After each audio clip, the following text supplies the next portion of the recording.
So the last segment I did was doing the offensive line, my plan for the offensive line this offseason. Now I'm going to do, in my second part, my plan for the corners this offseason if I were the general manager. Kicking it off, again, the 49ers yesterday re-signed Emmanuel Moseley to a $10.1 million contract. I believe it was for 3 years. So that's a really nice part because I really like Emmanuel Moseley. But again, if you're looking at the receivers in the, again, Emmanuel Moseley's 5'11". If you're looking at the receivers in the NFC West, DeAndre Hopkins, DK Metcalf, all of those people, last year when Emmanuel Moseley faced them, he didn't do too well. He really wasn't that great. And so that's kind of a number 2 cornerback that he's a good number 2, but he's not a number 1. So my number 1 thing is I would re-sign Jason Verrett. I really would. I think if you get rid of Jimmy, now you have about $50 million, not signing all of the free agents. So that's also not even counting us re-signing Trent.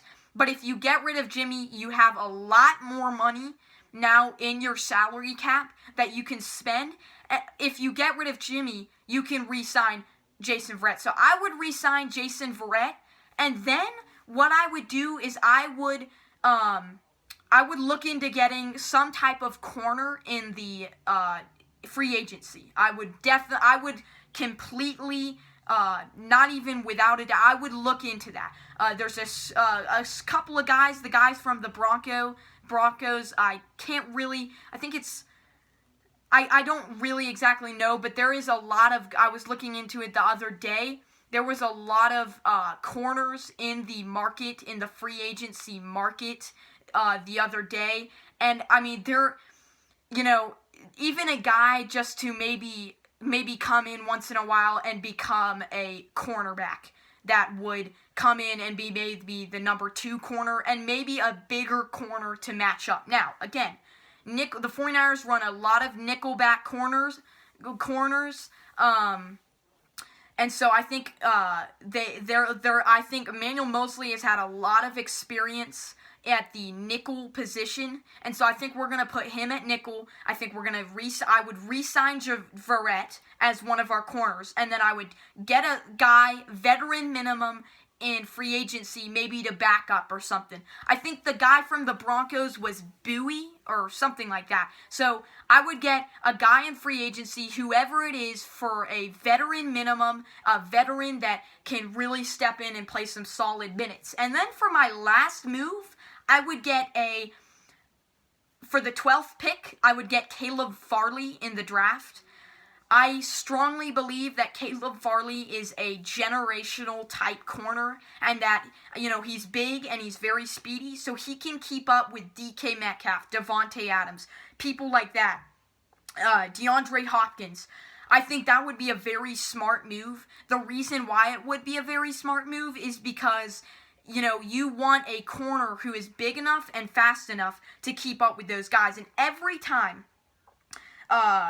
Emmanuel Moseley, nothing against him, and Jason Verrett, but they're both small, and every time they face DK Metcalf, it's just not enough. So those 2 guys, and then whoever you get in free agency, I wouldn't rely on getting. It's not for certain. So what I would do is I would get a first-round cornerback, either Caleb Farley or J.C. Horn from South Carolina is another really good prospect that I really like. You could trade down for him in the first round and maybe get him with the 20th pick. And so, so now we've got Jason Verrett at the starting cornerback. We've got Emmanuel Moseley at the starting nickelback. Then we've got a guy that we get in the draft, just generational talent, either Caleb Farley. Again, Caleb Farley didn't play for 1 year, so it could be a risk. But get one of those guys in the first round, one of those top-tier talents in the first round. And then maybe get to add some depth, because, again, we really right now only have one cornerback that is re-signed from free agency. We're losing them all. So to add depth, I would sign a guy in the first round, in free agency, to add some depth. So those four, we've got 4 positions, we've got 4 players now figured out and bring back. Is there anything else I would do? I don't know. I think I would obviously add one more cornerback, maybe add a nickelback to the another nickelback. The 49ers have always had success with undrafted nickelback, so I would add maybe another nickelback. But other than that, I really like what I just put out, and maybe it gives you something to think about. My next episode, I'll probably be breaking down Patrick Surtain and maybe Kwity Paye from Michigan, both guys coming out of the draft. So, see you then. Don't forget to